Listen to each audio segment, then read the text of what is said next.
So here's another look at Loeb's run then. Great from the outside. Demoustier gets along. Good start by Demoustier, and then here to me, bang, on the break. And obviously, as Sebastian Loeb runs his team, it's not about letting him win. He knows he's not going to beat Sebastian Loeb. Yeah, it was all about Loeb, wasn't it? But as he said, we spoke about in Cons, didn't we? That they'd put this Dust-X stuff onto the gravel, and he said it was wet on the gravel, so yes, it's going to clean up. You can see there, look where it is. It's very dark. Big curve out of the Joker up there, wasn't it, for Loeb? Yeah, massive on there. Here's Bennett clipping the barrier. Oh, he's really unlucky. Just the times to margin, but of course that's the difference.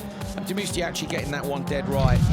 Gronholm getting the start here, equal to Shishirit off the line, but really just eking enough space to get the turning. I really like that because it's just a little bit of rubbing just to open up his corner, but it's nothing silly and it's showing respect, which is always respect, big. Yeah, respect coming back from Shishirit too, because at the end of the day, if you damage the cars in the first corner, you know it's over for both of you. So that was Shishirit, who was actually right up behind Gross Station Inn and had the problem on the last lap, just suddenly dropped pace off.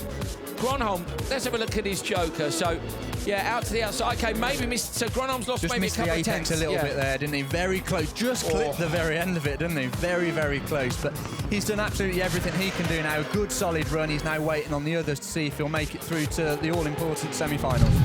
There's another look at the start. Timmer hooks it up really well. Baumanis looked like he got better traction, but then with that little bit of contact with Kevin Hansen in the background. Did that great Baumanis' suspension. So keep him on the outside, the yellow Peugeot.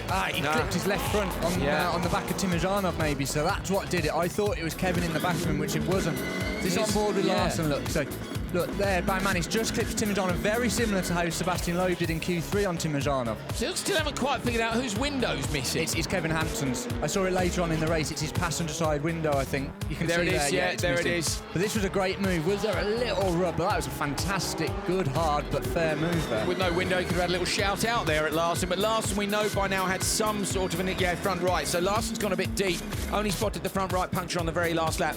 Timmer's Joker, look at this. Tidy on, looks a little bit too slow, but then gets the rotation beautifully. Last time he rotated a little bit early, hops the curb, miles away from the barrier, nicely done. Out in front of Kevin Hansen, and that's really, really good by Timojanov. Larson, look, with the tyre fully off the rim, but still absolutely fully lit. That is why the Swedish fans love to see him racing at home. So Hansen didn't get a good start, and both the VWs here at this point, you've got to think, okay, duck it in, see if he can slot right. But I don't think he was expecting Kristoffersen necessarily to go. I think Kristoffersen changed his mind. Yeah, I think he did, didn't he? And unlucky for Hansen, wasn't it? Because I bet he was going in there thinking, this is great, I've got the Joker lap all to myself.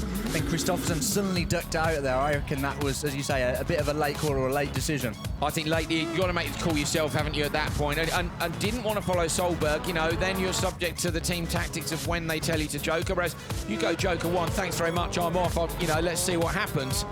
Interesting then that Solberg, Joker... So this was backward. Let's keep in mind what happens here. So he gets it in first, okay, there.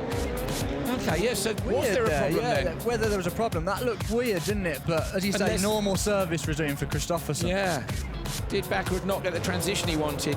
Kristoffersen's got the result he wanted.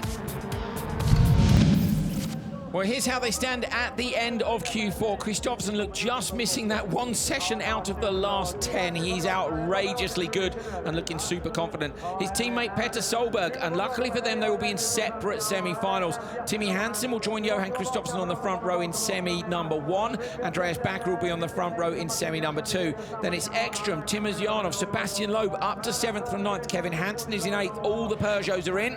Baumanis, Gross Station Inn. Gronholm's made it. Gronholm is in the top 12 ahead of Larson, so he moves up 2 slots with that brilliant drive in the last qualifying session, and Kevin Eriksson just misses out at the end of the day.